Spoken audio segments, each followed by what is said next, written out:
2절의 말씀을 중심으로 눈물을 심읍시다. 주여 눈물을 심습니다. 제목을 따라 하십시다. 주여 눈물을 심습니다. 여러분, 예레미야 선지자의 그 별칭이 있다라면은 눈물의 선지자였습니다. 왜 예레미야에게 이런 별칭이 생겨났느냐면은 이 예레미야는 유달리 다른 선지자에 비해서 눈물이 많은 선지자였습니다. 왜 예레미야가 다른 선지자와는 달리 그렇게 눈물이 많은 분이었을까? 그것은 예레미야 선지자가 활동하던 그 시대가 다른 선지자에 비해서 상당히 어렵고 힘든 시대였다라는 것을 말해주고 있습니다. 즉, 다시 말씀드리면은 이 예레미야 선지자가 활동하던 시대는 이미 유다 나라의 멸망이 눈앞에 다가와서 도저히 이제 나라가 회생할 기미가 없는 그런 어려운 시대였습니다. 그래서 그를 우리가 눈물의 선지자라 그렇게 부르고 있는데, 우선 중요한 것은 이 사람이 눈물이라는 것을 모두가 다 가지고 있는데, 여러분, 이 눈물은 하나님이 주신 우리에게 선물 가운데 하나입니다. 소위 암박사로 통하는 그 이병욱 박사님이 쓰신 울에 삽니다 라는 책을 보면은 웃음이 가랑비라면은 울음은 소나기요, 웃음이 파도라면은 울음은 해일입니다. 또 모든 눈물은 겸손하고 부드럽습니다. 그 눈물이 흐를 때에 단단히 맺혔던 마음이 녹아내립니다. 부드러운 눈물이 단단히 상처와 마음을 이기기 때문입니다. 그의 책 마지막 60화에 보면은 하나님이 주신 선물인 눈물로 마음의 상처와 아픔을 씻어낸다면 우리는 회복과 치유의 역사를 경험할 수가 있습니다. 온전히 마음을 내려놓고 하나님 앞에서 치유와 축복을 누릴 수가 있습니다. 태어날 때부터 하나님은 우리 모두에게 특별한 선물인 눈물을 주셨습니다. 이 자연치유제가 우리를 평생 건강하게 지켜줍니다. 하나님 주신 자연치유제인 눈물을 잊지 마십시오. 이병욱 박사님의 그 하나님이 주신 눈물이 우리의 영육을 치료하고 공동체를 치료하며 또 이 눈물을 통하여 우리가 하나님의 큰 은혜를 회복할 수 있는 비결이라고 소개하고 있습니다. 여러분, 그만큼 이 눈물이 놀라운 하나님의 능력을 갖게 하는 매개체라는 것을 우리에게 소개하고 있습니다. 이 눈물은 하나님의 성령이 우리에게 주십니다. 우리가 울고 싶다고 울을 수 있는 것이 아니라 하나님의 성령이 우리 마음을 감동시켜야 받을 수 있는 것이 이 눈물이 아닌가 생각을 해보게 되어집니다. 그래서 인간에게 치유의 물이라고 소개했던 이 하나님이 주신 선물인 눈물이야말로 보석 중의 보석이라 할 수가 있습니다. 오늘날 눈물이 메마르고 또 삶이 점점 각박해가고 메말라가고 있습니다. 우리가 예수님의 십자가를 바라보면서 눈물을 흘린 적이 얼마나 되어졌고 언제인지 기억조차도 못하는 그러한 신앙을 우리가 가지고 있는 것은 아닙니까? 예수님은 이 시대의 눈물을 메마른 사람들을 향하여 외치게 됩니다. 누가복음 7장 32절에 보면은 비유컨대 아이들이 장터에 앉아 서로 불러 이르되 우리가 너희를 향하여 피리를 불어도 너희가 춤추지 않고 우리가 곡을 하여도 너희가 울지 아니하겠다 함과 같으니라. 예수님이 눈물이 메말라버린 그 시대를 향하여 장터에서 피리를 불어도 아이들이 춤을 추지 아니하고 또 곡을 해도 사람들이 울지를 않는다는 것. 심령이 메말라 버렸습니다. 그래서 강팍하고 메마른 시대가 바로 예수님의 시대였고 우리가 살고 있는 이 시대가 아닌가 생각을 해봅니다. 처음 우리가 예수를 만났을 때 우리는 한없이 울었습니다.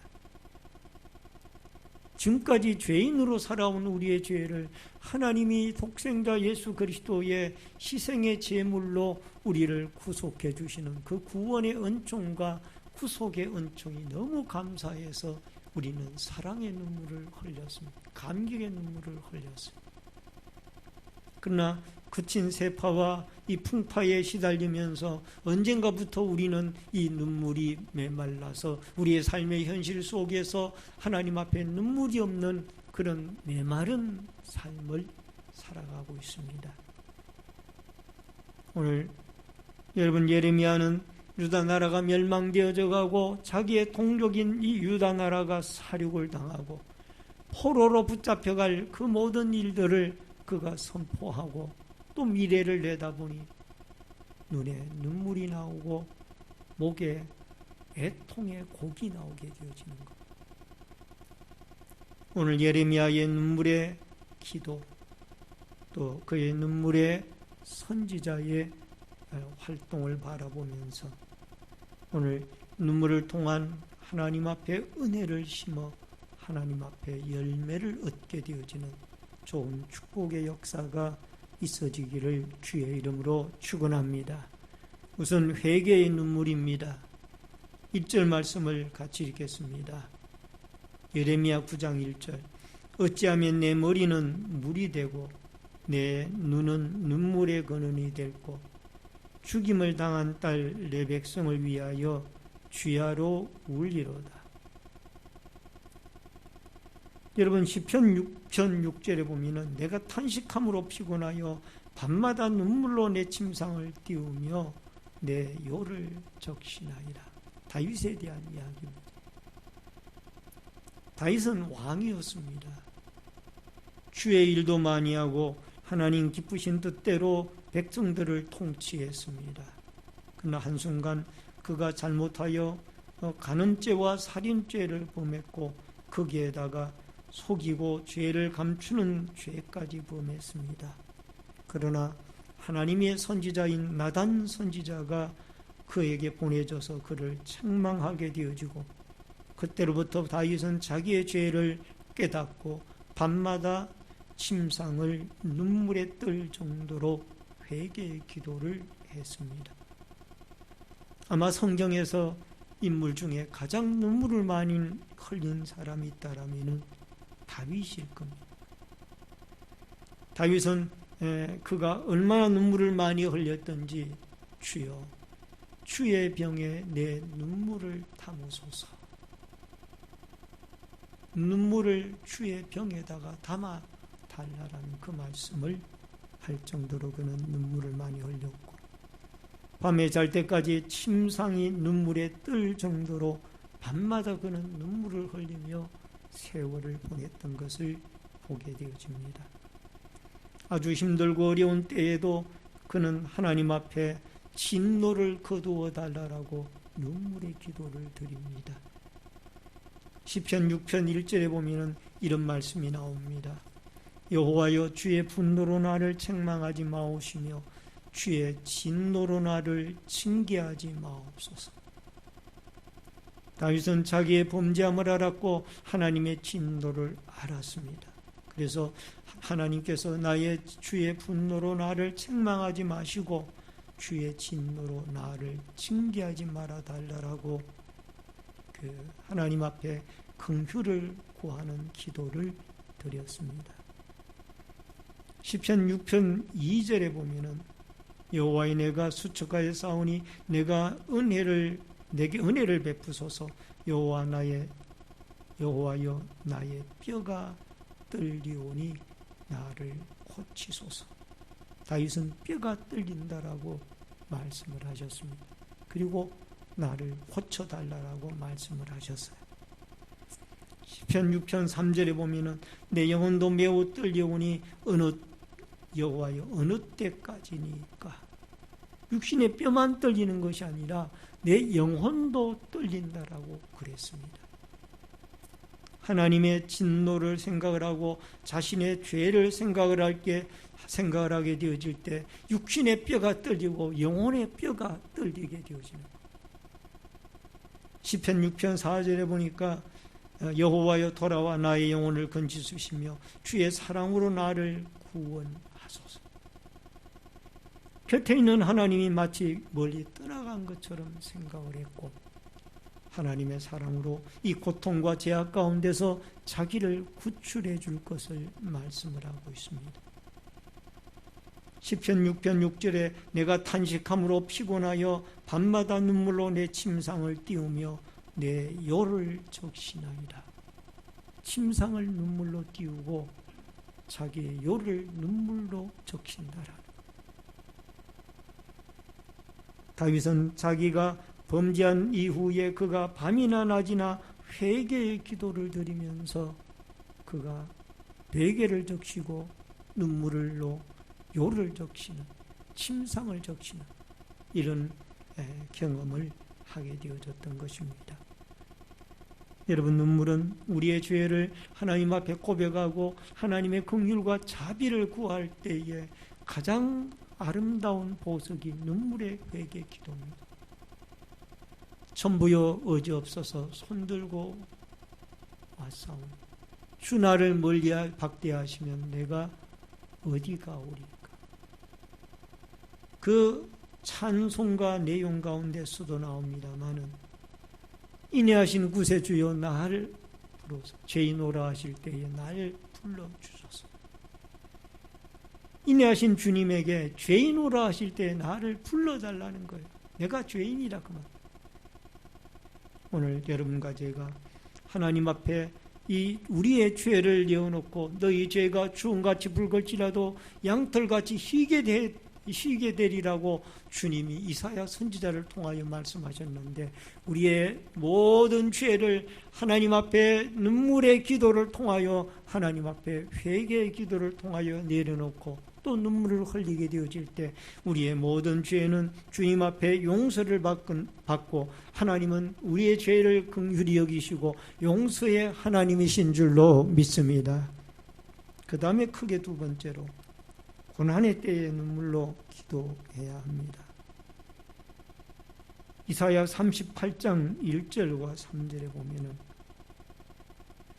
그때 히스기야가 병들어 죽게 되니 아모스의 아들 선지자 이사야가 나아가 그에게 이르되 여호와께서 이같이 말씀하시기를 너는 내 집에 유언하라 내가 죽고 살지 못하리라 하셨나이다 하니 이르되 여호와여 구하오니 내가 주 앞에서 진실과 전심으로 행하여 주의 목전에서 선하게 행한 일을 기억하옵소서 하고 히스기야가 심히 통곡하니. 여러분, 여기에 히스기야는 하나님 앞에 참으로 역대 왕들 가운데 여러분 다윗을 제외하고는 남북 유다 왕국 가운데는 가장 선한 왕이 히스기야 왕이었습니다. 다윗은 통일 이스라엘의 2대 임금이었고 남유다 나라와 북이스라엘 왕조가 나뉘어졌을 때에 통틀어서 40여 명 내외의 왕들 가운데 가장 하나님 앞에 믿음으로 나라를 통치했던 왕이 히스기야 왕입니다. 근데 어느 날 하나님이 그에게 와서 이사야 선지자를 통하여 내가 3일 안에 죽으리라. 내 자녀들에게 유언을 해라. 그 이야기를 듣고 히스기야 임금은 하나님 앞에 벽을 향하여 심히 눈물을 흘리며 통곡의 기도를 드립니다. 이사야 38장 3절에 이르되 여호와여 구하오니 내가 주 앞에서 진실과 전심으로 행하여 주의 목전에서 선하게 행한 일을 기억하옵소서 하고 히스기야가 심히 통곡하니 눈물의 기도를 드린 것. 하나님, 오늘날까지 제가 왕으로 나라를 섬기면서 이 백성을 하나님의 뜻대로 지도하려고 노력을 했지 않습니까? 나를 좀 불쌍히 여겨 주시옵소서. 그 눈물의 기도를 하나님이 받으셨고 히스기야 임금의 생명을 3일에서 15년으로 하나님이 더 연장시켜 주셨던 줄로 믿습니다. 여러분, 하나님은 자비의 하나님이시기에 정직하게 눈물로 기도하고 부르짖는 것을 들으시고 응답하시는 분인 것을 보게 되어집니다. 누가복음 23장 28절에 예수께서 돌이켜 그를 향하여 이르시되 예루살렘의 딸들아 나를 위하여 울지 말고 너희와 너희의 자녀를 위하여 울라. 멸망되어질 예루살렘 성을 보고 예수님께서 너희들이 나를 위하여 울 것이 아니라 이 멸망되어질 성읍을 위하여 울으라는 겁니다. 예수님의 예언의 말씀대로 AD 70년에 로마의 디도 장군에 의해서 예루살렘 성은 함락되어졌고 그로부터 약 2000년 동안 이 유다 이스라엘 백성들은 나라가 없는 백성으로 온갖 수모와 고통을 당하면서 지내게 되어졌던 겁니다. 예수님은 통족의 앞날을 생각하면서 눈물을 흘리게 되어졌던 것. 창세기 21장 16절에 보면은 이르되 아이가 죽는 것을 참아보지 못하겠다 하고 화살 한바탕 거리 떨어져 마주 앉아 바라보며 소리내어 우니 아브라함의 첩이었던 하갈이 이스마엘을 데리고 그 아브라함의 집에서 쫓겨나서 이제 그가 아라비아 광야, 소위 말하면 부엘세바 네게부 지역에서 그가 길을 잃고 방황하고 있었습니다. 가지고 온 물도 다 떨어졌습니다. 그는 하나님 앞에 통곡의 기도를 드립니다. 하나님, 내 아이가 16살이나 되어졌는데 이 광야에서 저 아이와 함께 이제 목이 말라 길을 잃고 저희들이 죽게 생겼습니다. 통곡의 기도를 드립니다. 하나님은 그 하갈의 기도를 받으셨고 창세기 21장 17절에 가서 보면은 하나님이 그 어린아이의 소리를 들으셨으므로 하나님이 사자가 하늘로부터 하갈을 불러 이르되 하갈아 무슨 일이냐 두려워하지 말라 하나님이 저기 있는 아이의 소리를 들으셨느니라. 결국 하갈과 같이 이렇게 선한 위치에 있는 사람일지라도 하나님이 그 안타까운 처지에서 아이 이스마엘과 더불어 통곡하며 부르짖고 기도할 때 하나님이 자비의 하나님이 그의 기도를 들어주시고 그에게 물을 주시고 또 앞으로 살아갈 길을 축복하시고 열어주시는 모습을 보게 되어집니다.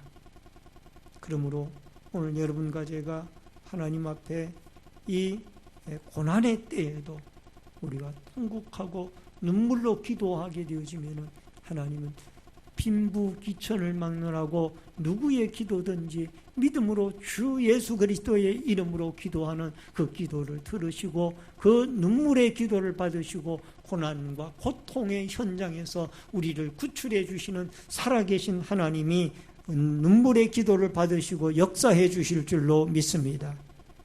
또 사랑의 눈물입니다.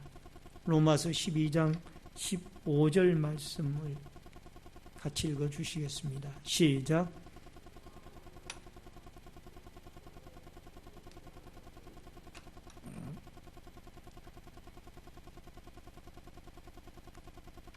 즐거워하는 자들과 함께 즐거워하고 우는 자들과 함께 울라라는 말씀을 하십니다.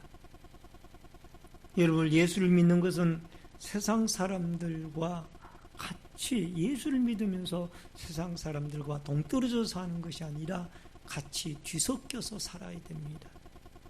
그런데 그들에게 예수 믿는 사람이 보여줄 수 있는 것이 무엇이냐? 사랑의 눈물입니다. 요한복음 11장 35절에 보니까 예수께서 눈물을 흘리셨는데 무엇 때문에 눈물을 흘리느냐? 사랑의 눈물. 바로 일찍 부모를 여의시고 그 삼남매가 어렵게 살아가고 있는 나사로, 마르다, 마리아의 그 주인, 마치 귀한 아들이었던 나사로가 죽었다라는 얘기를 듣고 예수님이 눈물을 흘리십니다. 그 예수님의 눈물은 사랑의 눈물이에요. 또 뿐만 아니라 누가복음 19장 41절에 보니까 가까이 오사 성을 보시고 우시며 예루살렘이 멸망되어질 것을 바라보고 예수님은 성읍의 멸망을 내다보고 눈물을 흘리셨습니다. 어머니의 성읍이요 하나님의 성전이 있는 이 예루살렘의 성읍이 이제 멸망되어진다라는 생각을 했을 때 예수님의 눈에는 사랑의 눈물이 솟아나기 시작을 했어요. 히브리서 5장 7절에 보니까 그는 육체로 계실 때에 자기를 죽음에서 능히 구원하실 이에게 심한 통곡과 눈물로 간구와 소원을 올렸고 그의 경건하심으로 말미암아 들으심을 얻었느니라. 예수님이 이 땅에 계실 때에 많은 통곡과 사랑의 눈물의 기도를 드렸고 그 기도마다 나사로를 다시 살려주셨고 또 죽은 야이로의 딸을 살렸고 또 거기에 수많은 38년 된 병자라든가 많은 기적을 일으키면서 그 기도를 받으셨습니다. 오늘도 주님은 사랑의 눈물을 이 세상 속에서 우리에게 흘리기를 원하시고 있습니다. 여러분과 제가 그리스도의 십자가의 사랑의 눈물, 그 사랑을 생각하면서 우리 마음속에 눈물을 흘려서 안 믿는 사람들이 그 눈물에 감동함을 받는 이런 놀라운 역사가 있어지기를 주의 이름으로 축원합니다. 그 다음에 또 하나는 주님의 일로 흘리는 눈물입니다. 사역을 위해서 흘리는 눈물이. 누가복음 7장 38절에 보니까 예수의 뒤로 그 발 곁에 서서 울며 눈물로 그 발을 적시고 자기 머리털로 닦고 그 발에 입 맞추고 향유를 부으니. 여러분, 시카고의 전도자인 코로넬 클라크라는 분이 계셨습니다. 이분은 참 유명한 전도자인데 눈물의 전도자입니다. 말은 좀 잘못하였지만은 그가 설교를 하면은 500명, 600명 죄수들이 회개를 하고 예수를 믿고 영접하고 돌아오는 이런 일들이 일어났습니다. 여러분, 그의 한 번 설교에 수많은 깡패와 술주정꾼, 사기꾼, 그리고 범죄자들을 모아놓고 설교할 때 그들은 클라크는 눈물을 흘렸습니다. 왠지 설교가 끝나고 나면은 한꺼번에 500명, 600명씩 모여있던 사람들이 다 회개를 하고 예수를 영접하는 거예요. 그래서 그의 전도를 눈물의 전도자라고 그렇게 호칭을 붙여서 부릅니다. 하나님의 성령이 그 마음속에 눈물을 부어주셨고 아마 이 코로넬 클라크의 마음속에는 그 술주정뱅이, 깡패, 사기꾼 이런 사람들을 바라볼 때 하나님이 그 마음속에 긍휼의 사랑의 마음을 주셨던 것 같아요. 그래서 성령이 그 마음속에 눈물이 솟아나게 하고 그들을 향하여 사랑의 마음을 가지고 설교를 하게 되어질 때 다 그들이 회개하고 눈물을 흘리며 돌아오는 이런 기적이 이 시카고에서 일어났다고 합니다. 시편 126편 5절로 6절에 보니까 눈물을 흘리며 씨를 뿌리는 자는 기쁨으로 거두리로다. 울며 씨를 뿌리러 나아가는 자는 반드시 기쁨으로 그 곡식단을 가지고 돌아오리라. 이스라엘 백성들에게 있어서 최고의 해방의 기쁨이 두 가지가 있다라면, 하나는 애굽에서 400년 만에 노예 생활을 하다가 모세를 통하여 하나님이 출애굽을 시키는 출애굽의 해방이요, 또 하나는 바벨론 70년 동안 그가 바벨론의 포로가 되어져서 섬기다가 바사 나라의 고레스 왕 임금에 의해 가지고 그들이 해방함을 받을 때에 해방의 기쁨은 이루 말할 수가 없었습니다. 우리나라가 36년 동안 일제 치하에서 고통을 당하다가 해방한 해방의 기념날이 지나갔습니다만은, 우리나라가 8.15 해방의 태극기를 흔들고 온 백성들이 얼마나 기뻐했어요. 70년 전에 얼마나 기뻐했어요. 이처럼 이 해방을 주신 분은 하나님입니다. 하나님. 그래서 이 백성들이 눈물의 씨앗을 심었는데, 이스라엘 백성들이 바벨론 포로 기간 동안 그들이 붙잡혀간 바벨론에 때로는 을레강변에서, 때로는 여러 곳에서 흩어져 가지고 하나님 그발 강가에서 흩어져서 그들이 하나님 앞에 할 일이 뭐예요? 기도하는 거예요. 하나님, 우리와 우리 조상들이 지은 죄를 용서해 주시고 우리를 이 바벨론 포로에서 다시 해방시켜 주시기를 바랍니다. 이런 눈물의 기도가 응답이 되어져서 여러분 70년 만에 바벨론 포로에서 이스라엘 백성들이 돌아와서 그들이 하나님의 스룹바벨 성전을 건축을 하고, 또 느헤미야는 성곽을 건축하고, 에스라는 하나님의 말씀을 통하여 신앙 부흥운동을 일으키면서 그들이 다시 돌아와 예루살렘 성읍을, 이스라엘 나라를 재건하는 모습을 보지 않습니다. 그게 다 눈물의 씨앗을 심었기 때문에 하나님이 거두도록 역사하니, 마태복음 5장 4절에 보면 애통하는 자라 복이 있나니 그들이 위로를 받을 것이며 라는 말씀이 있습니다. 여러분, 산상수훈 가운데 8가지 팔복이 나오는데 그 가운데 한 가지가 애통하는 자가 복이 있어 그가 위로함을 받을 것이요 라고 말씀합니다. 시편 56편 8절에 나의 유리함을 주께서 계수하셨사오니 나의 눈물을 주의 병에 담으소서. 이것이 주의 책에 기록되지 아니하였나이까. 나의 눈물을 주의 병에 담으소서. 이게 다윗의 고백입니다. 여러분, 오늘날 우리 마음속에, 삶 속에 신앙의 눈물이 메말라가고 있다라면 우리가 하나님 앞에 우리의 신앙이 점점 멀어져 가고 있다는 신호입니다. 우리가 첫사랑의 그 하나님과의 감격스러웠던 순간들이 식어져 가고 있다는 것.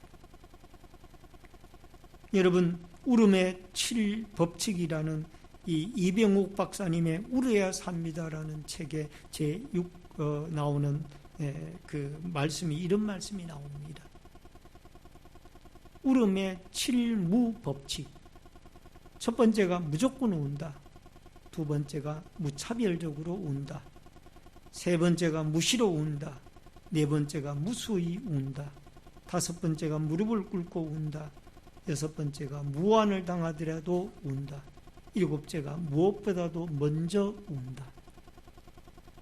눈물이 있는 신앙생활을 여러분과 제가 다시 회복을 해서 우리가 주님을 처음 만났을 때, 내가 처음 주를 만났을 때 그 감격스럽던 아름다운 순간을 회복하여 어려운 문제가 있을 때에, 또 믿지 아니하는 그 사회의 안타까운 모습을 바라보고도 여러분 긍휼의 마음을 가지고 저들을 위하여 울어줄 수 있는 그 마음이 우리에게 회복이 되어져서 여러분의 눈물의 기도가 우리의 국가와 우리의 공동체와 우리의 가정과 우리의 개인과 우리의 사회를 살리는 하나님의 역사의 눈물의 보석 같은 도구가 되어질 수 있기를 주의 이름으로 축원합니다. 여러분과 제가 기도할 때마다, 엎드릴 때마다 하나님이 우리에게 회개의 기회도 눈물도 주시고, 또 더 나아가서 간구하고 부르짖을 때 히스기야처럼 하나님 앞에 눈물을 흘리며 안타깝게 기도하고 예레미야처럼 눈물로 기도하여서 하나님 앞에 열매를 거두게 되어지는 아름다운 축복의 날들이 있어지기를 주의 이름으로 축원합니다. 따라하십시다. 눈물의 기도를 하나님이 꼭 받으십니다. 아멘. 여러분이 흘리며 눈물을 흘리며 기도하는 그 기도는 분명히 응답이 되어집니다. 그러므로 오늘 하나님 앞에 눈물의 선지자 예레미야를 통하여 하나님이 우리에게 주시는 말씀, 눈물로 기도하게 되어지면 우리의 영육이 치유가 되어지고 어려운 문제가 해결되어지며 여러분 안 믿는 자들이 돌아오고 교회가 새로운 모습으로 변화되어지며 이 사회의 어려운 문제들이 올바른 하나님이 원하는 길로 가게 되어지는 역사들이 나타나고 또 수재민이나 코로나19로 인하여 우리가 어려움을 당하고 있습니다마는 이 어려운 문제들의 해결의 역사들을 주님이 우리의 눈물의 기도를 받으시고 이루어 주실 줄로 믿습니다. 기도하겠습니다. 고마우신 아버지 하나님,